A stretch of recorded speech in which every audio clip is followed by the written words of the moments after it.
नमस्कार दोस्तों, आशा विदा के यूट्यूब चैनल पर मैं डॉक्टर चंचल और हमारे साथ हैं श्वेता और हमारी प्यारी सी प्रिंसेस वान्या। और नॉर्मली एंडोमेट्रियोसिस पेशेंट्स बहुत परेशान रहते हैं और ऐसे ही श्वेता भी परेशान थी जब वो हमारे पास आई थी।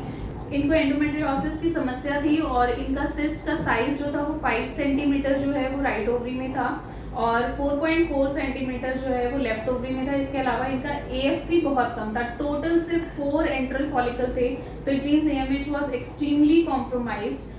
दोनों ओवरीज रिस्ट्रिक्टेड मोबिलिटी शो कर रही थी और लेफ्ट ट्यूब वाज डायलेटेड। तो ऐसी कंडीशन थी जिसके बाद हमने पहले लेफ्ट ट्यूब का डायलिटेशन रिकवर किया, एंडोमेट्रियोटिक सिस्ट को काफ़ी हद तक कंट्रोल किया। मैं बताना चाहूँगी खत्म नहीं हुई थी सिस्ट, लेकिन काफ़ी हद तक कंट्रोल हो गई थी, ग्रोथ भी नहीं थी। और उसके बाद हमने श्वेता को प्रेगनेंसी का ट्रीटमेंट दिया। तो प्यारी सी वान्या हमारे साथ है और आइए जानते हैं श्वेता की जर्नी के बारे में।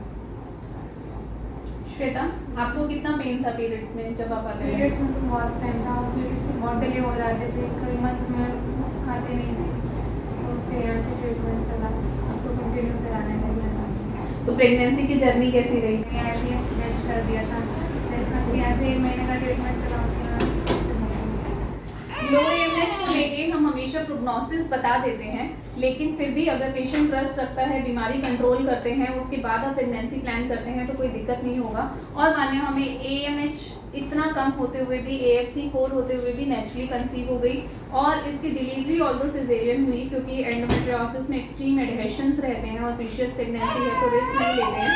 पर कम से कम बच्चा एकदम सेफ है, बच्चे को कोई दिक्कत नहीं है और एकदम हेल्दी है।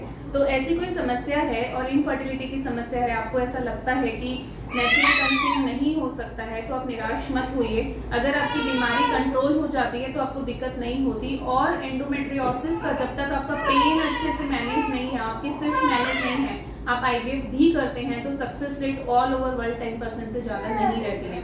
तो एटलीस्ट अपनी बॉडी प्रिपेयर करना बहुत इंपॉर्टेंट होता है और उसके बाद जब भगवान धन्वंतरी की ब्लेसिंग्स होती है तो प्रेगनेंसी भी आ जाती है। Thank you.